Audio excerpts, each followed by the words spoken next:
Thank you for joining AutoNetwork Reports. I'm your host, Roosevelt, and we have today Mr. Greg Morrison, Bumper to Bumper TV, and Mr. Dave Bolt, TexGarage.com. And today's show, we're going to talk a little bit about, Black History Month. As we know, this is February, Black History Month. And we're going to take you to Barbados. Greg had the opportunity to go to Barbados, and in a minute or so, I'll play Greg's special piece that he did on biofuel with Dr. Helen Henry, where she has a project using seaweed. So Greg can give us some background on that. But before we do, as always, you can find us on blackpressusa.com. I always ask you to please subscribe to each one of the panelists' social media sites, show them some love and all that good stuff. If you know an African American male that's 30 years or older, please make sure he visits his urologist and get that PSA exam. I always say it's a little prick that can possibly save his life. So let's get right into taking a quick look at Greg's piece here. See if I can share the screen. Like much of the Caribbean region, Barbados is dependent on imported oil to provide fuel for cars, trucks, buses, as well as for powering its electric grid. But that may change sooner rather than later. Barbados is on a path to being 100% fossil fuel free by 2030. And in Barbados, we pay so much money to fill up. Let me tell you, I pay the equivalent of $100 to fill up my car once a week. Rather than anguish over the problem, Dr. Legina Henry, a mechanical engineer and college professor, is leading an effort to develop an alternative fuel source. In this case, that source is sargassum seaweed that constantly washes up on the island's very pristine beaches, which attract tourists, blended with wastewater from the island's world-renowned rum distilleries. Combined and filtered into biogas, the elements become a fuel source that can serve as a substitute for gasoline or diesel fuel. Because we're using waste, because we're using sargassum, which is like a rejected waste material eventually, we're actually going to be able to half the cost of fuel for drivers. And so drivers driving on half that cost, so me filling up with $50 instead of $100. According to Dr. Henry, that could reduce the demand for a third of the oil products imported to run the nation's economy. So with this technology, where else would you want to test it out rather than at school? At least that's what's happening here in Barbados. The idea of using naturally available resources to create energy and teach at the same time. A long-term demonstration project is currently providing fuel for the Aileen School in the chemistry class and for other purposes. Fortunately, I should have the one. And then we'll be able to light the Bunsen burner and get heating. That's how we heat substances in the lab. So basically, we'll be using it for heating in this room and cooking in the other room. That eliminates the need to purchase expensive liquid propane gas. The development of this technology has attracted interest from other Caribbean nations such as Grenada, St. Lucia, and Jamaica. Henry projects biogas should be commercially available by March of 2026, when a large-scale conversion facility should be fully operational. We want people to understand how achievable it is to have an internal combustion engine run on renewable fuel. I think nobody knew about that. I didn't even know about that in 2019 when I started lecturing. So I feel like there's almost a strategic wool that's placed over the eyes of most of us to think of biofuel as a reality. In St. Andrew, Barbados, Greg Morrison for NABJ, Black News and Views. Great piece there, Greg. Thank you very much. Thank you. It's a fun story to do. Let me ask you something. I did a little research. There's something like 12,000 different types of seaweeds. Do you know whether all of them can be used or just the one that you covered in the story? The sargassum seaweed is probably the most biofuel friendly, but it's a never-ending source because apparently, according to Dr. Henry and some others I've talked with, it starts on the west coast of Africa and basically works its way across to the Atlantic, picking up more nutrients and so forth. So when it washes up on the islands in the Caribbean, it's this very rich source of energy. And it keeps coming and becomes a pain in the neck because most of the Caribbean islands have a big investment in tourism. Well, who wants to go to a beach with seaweed all over it? So rather than having to clean it up and throw it away or burn it, they're converting it. She proposes converting it to an energy source, combined with the wastewater from a rum distillery. It's a great way to solve two problems: what you do with that wastewater and convert it to fuel. And for a lot of these islands where there's no oil or they have to import their oil, this can be a life-saving, a life-changing way to approach the need for clean energy that is renewable and affordable. That's the real name of the game there. So what's the waste product and what comes out of the tailpipe when you're burning the biofuel? Water. Great. Water comes out of the tailpipe. But we forget, for example, there are 160,000 cars on the island of Barbados. And so and a third of them are taxis. So if you even convert their taxi fleet to this biofuel, think how much you're reducing the need for petroleum products to be used, and also keeps taxi fares under control and lets the operators work and make a profit. So there's a win-win for everybody there. Great. Greg, do you have an idea of what the octane rating is on this stuff? It's about an 87. About an 87 so octane rating. Regular unleaded. Regular unleaded. And the retrofit would cost approximately $100 per vehicle to retrofit it, because if it's an internal combustion engine, it'll run on the biofuel.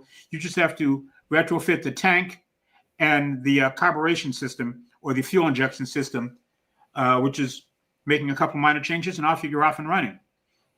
So if you think about it, for example, when we were there, we took taxis in a couple of places, and they were running on diesel. If you could eliminate the need for that diesel fuel and replace it with this biofuel, big difference. Does the conversion process, is it easier if you drive a AMC Marlin or a Plymouth Barracuda? I'm not sure about the Barracuda, but the Marlin, I think, would work. And, they had a demonstration project at that school. They used the demonstration project to provide gas for the chemistry lab for the Bunsen burners and so forth. They used part of the fuel that comes out of it to cook meals there. They've also used it to run generators to create electricity.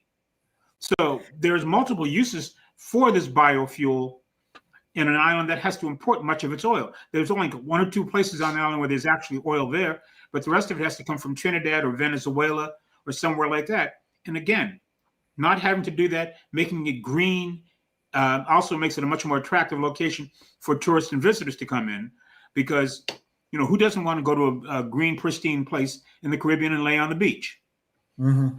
Greg, how did she come upon this idea of using seaweed as a biofuel? She had me laughing one day. She says she was doing a lecture in her class with students and challenging them to think outside of the box.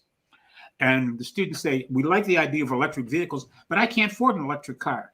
Is there any way we can do something different? So they started scratching their heads, and she had looked at some applications of other biofuel systems in other places and realized that biofuel can be made from any kind of waste product. Because we know that, for example, several automakers in the U.S. were using waste from garbage dumps a few years ago to create methane gas for vehicles on the West Coast. Well, that's a limited amount of fuel they can create because you only have so much garbage. But when you constantly have seaweed washing up every day on the beach, and sometimes you saw the pictures how thick it can get, why not put it to use and just say this is a gift? And they're making rum in Barbados, which I was quality control testing while I was there. And the wastewater from that, they normally have to figure a way to filter it out and clean it up and try to repurpose it. This way, they don't even have to do that. They just tank it up, send it over to her place. They've got investors from several places around the world interested in this because they realize this can be a nice profit center. Once you set up, it'll cost them approximately $5 million US to get set up and running with a conversion facility. And which that's is not just, that bad enough. And that's just for Barbados, or is that for That's the just whole for Barbados. island? Okay. Yeah, so you got Grenada, you got St. Lucia, you have Jamaica, Dominica. All of these islands are getting this stuff washed up on their shores every day. Great. And the nice thing about biogassing, it can be compressed. So in theory, if they could scale up, they could actually create their own industry of creating biogas, putting it in pressurized containers and sending it off to the other islands. Was this idea, did she receive a patent on this, or has she pursued a patent? She has registered their specific process. She has registered for a patent. Obviously, getting a patent in Barbados is a lot easier than getting one in the United States, but it's recognized internationally. And she's found, because of her connections as an engineer, she's found suppliers who can provide the equipment they need, because it's basically a filtering system. I don't know if you saw in the video, but that thing that looked like a large black balloon, that was providing all the energy needs for that school in terms of cooking, the chemistry lab, and several other things that were going on. It didn't provide electricity, but it had the potential to. Have they projected a retail price for this? Like I say, $5 million to set up the system and get it operating. Yeah, I'm talking per gallon. Okay, well, since they work in liters, but like she said, she spends $100 a week to fill up a Mazda 3. $100, the equivalent of $100 US every week, which is $200 Barbadian. And if she can cut that in half, that's a huge savings. Right. Right. Yeah, so, she was, I found the story by accident. I have family from Barbados, and my grandfather was born there, so I always keep track of what's going on there. And I was watching one of the feeds one day on the local newscast, and they had a little short piece on it going, what? So I started making calls and reached out to her, and that's how I got the interview. And she was telling me the story. I'm going, oh, wow. And then reached out to the folks in Grenada, and they said, yeah, they're excited about it for the very same reasons, and the same in St. Lucia. That part of the Eastern Caribbean gets a lot of that sargassum seaweed washing up on their shores, because they're the first islands that get hit. But it's an alternative that doesn't rely solely on petroleum, which is a finite product, and there's no negative smell to it. So it's a win-win for everybody. Cool. And you don't have to set up an infrastructure to do an EV. No, all you're doing is basically providing this energy source that you can get at the pump, or if you want to have an EV, because there are some EVs on the island, and you want to be able to charge it up, you set up, instead of a level 2 charger, you just set up a generator and run, and get yourself a couple of gallons of biofuel, run it, let it charge, create enough power to create the generator, charge the generator, and charge the battery. Right. Because that's what they did when they went to Grenada. They used a Nissan Leaf that had been charged up using biofuel. Very different way of addressing the issue for energy needs. Yeah, like I said, when I was doing a little research on seaweed, I was surprised. It's 12,000 types of seaweed. Yeah. Some of it we eat for salads. Yeah. Some of it we can burn in our cars. Yeah. Exactly. Yeah, how many times we've been to the beach and not wanting to get entangled in the seaweed? Well, that's a good thing that it's there. Just know what to do with it. Yeah, great story. Thanks, Greg. Greg's Thank you doing very double much. duty because Greg's also at the Chicago Auto Show. So Yeah, I'll put me to work this week. I'm gonna put, but you can take a break, have couple more sips of coffee. I want to discuss one recall that we have here. We have 150 Ford Broncos. They have suspension problems, and as of I think this week, there's no fix yet.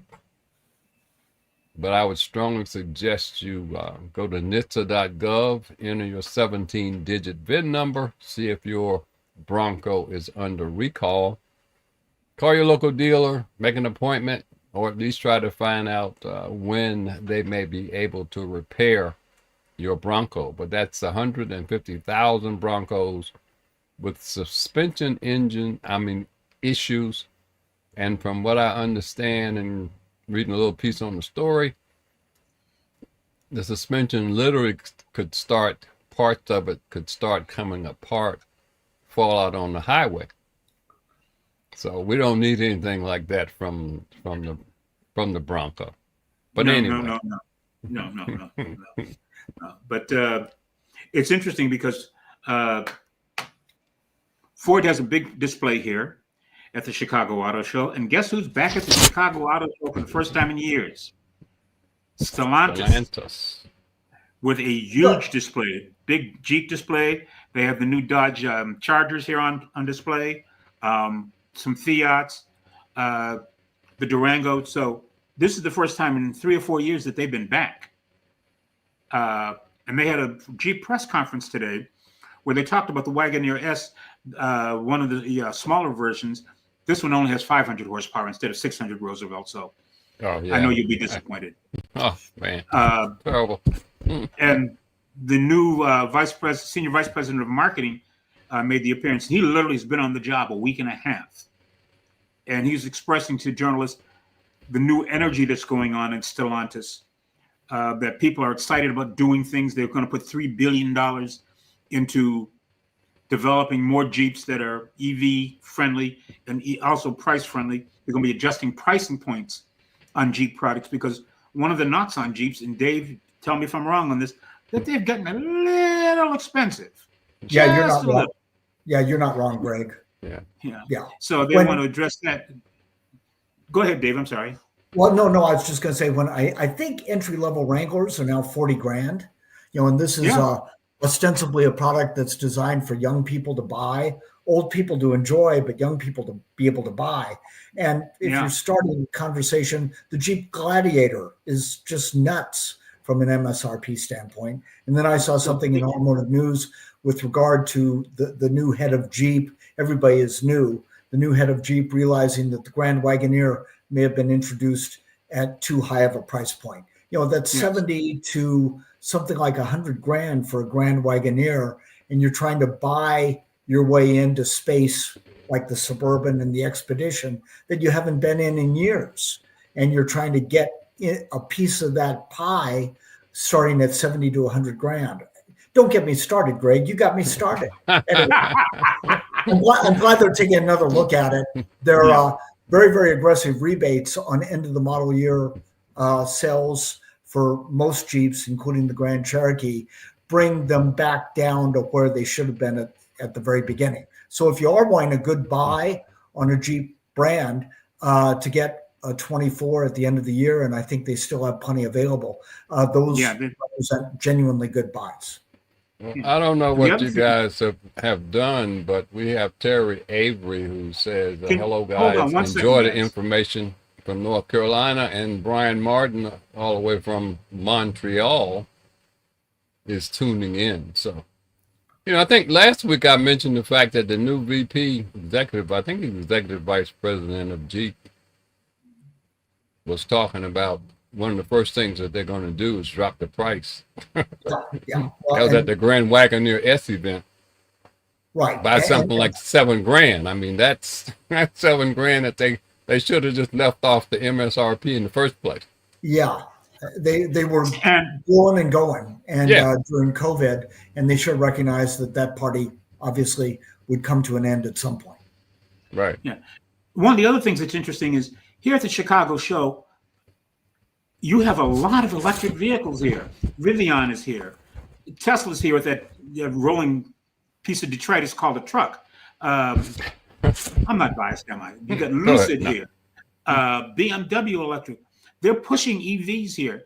And while they won't say it, every automaker here is keeping a close eye as to what Congress will do with the $7,500 rebate for EVs, and hoping that one way or another that the industry can continue that. Because if you look at the numbers, EV growth has actually grown every year for the last 3 to 4 years. So it's going to take a while for the market to adopt, but they will get into that. The other thing we're also seeing is, Dave, and you'll appreciate this, Subaru unveiled a hybrid Forester wagon today. I do appreciate that, Greg. And didn't you put that on Facebook, I think. My comment was, with all that they had added in the way of accessories, it looked more like a ADU than it did an SUV. It was a little bit crazy. Yeah, but plus they brought out the new Wilderness today, Subaru Wilderness. So these are two global premieres. And their attitude is They get a full electric with the Solterra, which is a partner with Toyota. They've got hybrids. And there was some hinting around that maybe down the line you'll see a hybrid version of the Wilderness, which is their serious off-road vehicle. And I was just waiting for them to do that, because the Crosstrek, I remember when I first drove their hybrid, I was not that impressed with it in terms of fuel economy, but they finally figured out how to really stretch out fuel economy so you can get 400, 500 miles to a tank full of fuel in a hybrid vehicle, which actually has more horsepower and torque than the gasoline version. Right. Well, didn't they do that by adapting Toyota's hybrid process? Yeah, Not but instead the of engine, but instead of putting electric motors at both wheels, we put the electric motor in the center diff that okay. controls the all-wheel drive. Much more efficient at least for their brand. Heck of a deal. So we saw that, and I saw something that blew me away. Can you believe there's a Chevrolet for sale that goes for $184,000? $184? $184,000. Oh. A Corvette, obviously. Corvette ZR1. Yeah. With a top speed of 235 miles an hour. Chevrolet is playing in the supercar league now. Yes. With the base Corvette still starting at around 70, 75. It's been so long since I had a Corvette to drive, but I was thinking that was the case. And that's quite a progression on the showroom for you to double the price. Porsche does that, of course, but Porsche and Chevrolet are two different brands. Now, Corvette used to be an affordable American sports car. So they have decided to give that title up. I don't know if they've decided to give it up, but you figure $70,000 for a new Corvette. At $70,000, they have decided to give the title up. Well, considering the average new car is what, $40,000. Yeah. My impression of Corvettes is that they've always been accessible if you were prepared to stretch a bit. You know, right. back in the old days, and when everything else was selling for $3,000, they were selling for $4,500, and it was a step. But if you were a junior officer in the military or whatever, able to save some money, you could buy a Corvette. And I remember reading that automotive journalists owned Corvettes back in the day. Yeah. So, when they broach $70,000, it's a different territory. When they broach $184,000, my goodness, my nose was bleeding just thinking about it. Yeah. Well, I don't see a lot of people that are going to spend that kind of money on a Corvette.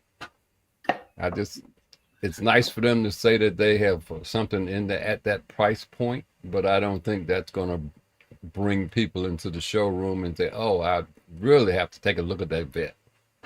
Well, it's a halo car. Let's admit it's a halo vehicle for the Chevrolet brand. And say, yeah, we've got one that'll match with the rest. Top speed of 235 miles an hour. That's playing in the big leagues. That's playing in the McLaren league and things like Lamborghinis and all. You figure for a brand like Chevrolet, all they're going to do is sell 50 of them, 60 of them a year. But if it brings bodies into the showroom and they end up driving up in some other Chevy product, then everyone's happy. Which I find interesting. And, one of the things I always like about the Chicago show, unlike Detroit, which is more of an industry, flex type thing, or it has been in the past, and New York, which is more of a business show, this is really aimed at the consumer who's going to be writing that check every month. You saw a lot of SUVs, light and heavy duty trucks on the floor, and a growing number, let's say, of EVs, as well as the ancillary support of several automakers were saying, here's our EVs, and by the way, this is the brand charger that we're partnering with so that you can put the whole package together. Greg, I don't know whether you may know this or not, but what was the least expensive car that you saw at the show? The least expensive car I saw at the show was probably the Ford Maverick. The base Maverick. At around what? 25. About 25. Okay. And Chevrolet is selling the Chevy Trax for between 23 and about 26. Yeah. And that's you get and I didn't even see a Trax on the floor. I did go over to the Buick stand, and they had their version of the tracks over there. The Invista, I think. Yeah, Invista, and that's about 28 to 33. Mm-hmm. Yeah, but so they did have some affordable product there, because what Yeah. you guys been talking about has not been affordable. no, it's stuff that dreams are made of. Yeah. Mhm. Did anybody was Scout there by chance? Anybody talk Scout about was not- Scout? They did not have an exhibit, but our friend Kathy Graham was there. Good. As you know, she's director of communications for Scout. Right. And they are busy getting that plant together in South Carolina. And she says that, probably late 26, early 27, they're going to be pumping them out. So they'll be doing some things. Well, Scout's being sued, as you know, By whom now? by some Volkswagen dealers of all things, because they're trying to sell direct to consumer and not have auto dealers. I don't think they're going to pass the smell test on that, since they're owned by Volkswagen, basically. Yeah, so I got a feeling that's going to get very interesting. Yeah. And like I said, we have been witness to a radical change in how the auto industry operates. Think about it. 20 years ago, manufacturers came out with a new car, lots of flash, lots of bang, lots of chrome, send it to the dealer, sell the car. Now they're competing with themselves with a digital online purchasing, like Hyundai's doing, and like what Scout wants to do, and in essence, what Tesla is doing in many cases. So it is changing, and you've got companies like Rivian who have a few studios, but they really don't have dealership and rooftops.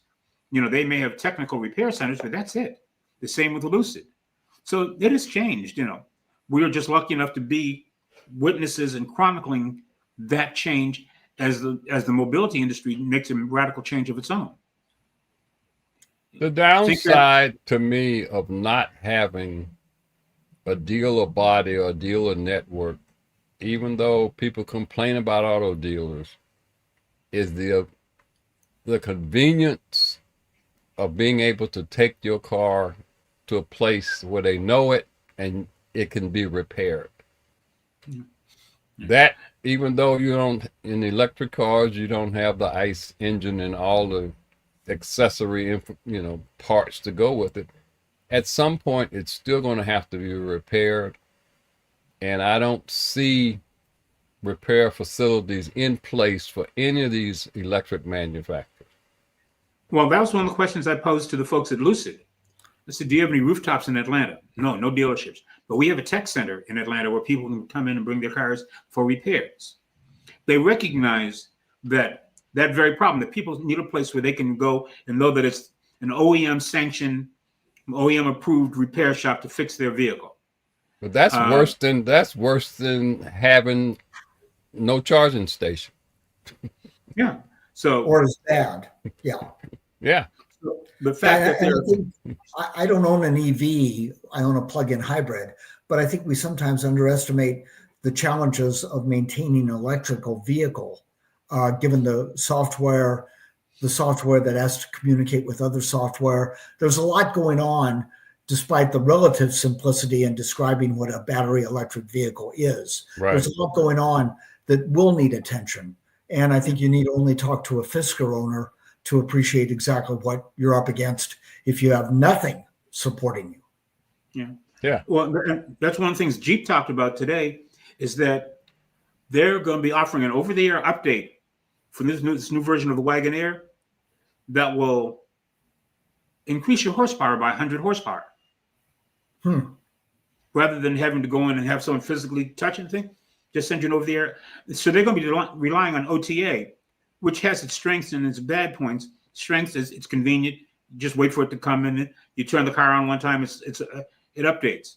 The downside is you leave yourself anytime something comes via the internet over the air, you're vulnerable to hacking and to misdeeds. So, well, I was mentioning to Greg while we were in the green room, these points of entry at charging stations is a serious security risk.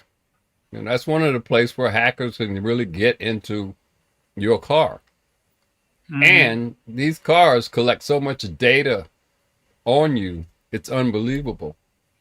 And I forgot the manufacturer that's being sued, but one manufacturer recently is being sued by a consumer because the manufacturer was selling data that they collected off the vehicle. Yeah. And it's only going to get worse as we have more of these, I would say, unprotected charging stations, because I don't know whether the builders of the stations or the manufacturers have spent a whole lot of time on security, because the hackers are always looking for ways in. You can't take a deep breath and relax, because they're trying to get into these systems every single day, 24/7. Well, I know. as someone Go ahead, Greg. I'm sorry. As someone who has a charging station at home that is activated in part via the internet, what I do is I routinely change my password every 2 or 3 weeks to get into it. But that's something that has to be addressed. How do you secure it? Is there a way to put a rolling password, like much the same with our car keys, to ensure security? And that's one of the challenges going forward. But I think, there are companies out there like Nightscope and some of the others that have been playing around and working in this space for a few years. Someone's going to come up with a solution. It's not going to be tomorrow, I can tell you that. But at some point, they'll figure it out. But the theft of our data and our information is much more critical than someone stealing your car. I can replace the car. I can't replace my good credit name if you get into the car and they're able to then infiltrate all my other data, including my banking data, and go crazy. Greg, final note. What did you find that was unexpected at the show? Something that there's a lot of vehicles, overlanding vehicles here. And Kia even had one that they were demonstrating with a pop-up tent and all. And there's an back to like the old Aztec that people complained about. No, nothing that butt ugly. Thank God. God, that was an ugly machine. Mechanically, it was great, but ugly. But the conversion kits that you can do with some of these vehicles, that seems to be a big draw here. And as someone pointed out to me, in this part of the country, especially you go to the upper Midwest, where people do a lot of camping and stuff, this is a real attraction. How I can convert my vehicle into something that I can use for a camping trip and really have a good time with it. So Kia had an entry there. Toyota had a demonstration of what they could do with that kind of vehicle. Grenadier was here with one of theirs. So, I mean, it's a little bit of everybody. Great. And, especially nice to be able to sleep on the roof of your SUV if your house has been foreclosed. Yeah, or burnt down in the California fires. True enough. Yeah, there's that also. Right. Thank you, Dave. It certainly was a positive spin. No, but I want to thank Greg for doing triple duty, I guess, today, being the regular panelist, I will say the documentarian, even though he doesn't want to admit that he does that kind of work, but he does, and a great job. That was a great voiceover, Greg. Yes. Thank you very much. That was AI. I thought I was listening. That was GR. Great. I thought I was listening to Uncle Walter.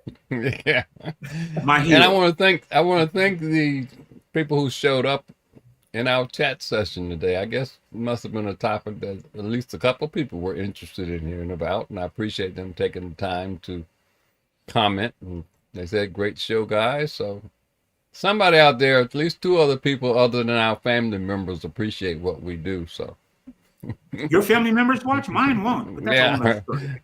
So as always, please buckle up. Don't drink and drive. Buckle up. Don't text and drive. See you next time. Have a good weekend. Be safe, guys. Thank you. Be safe, everyone.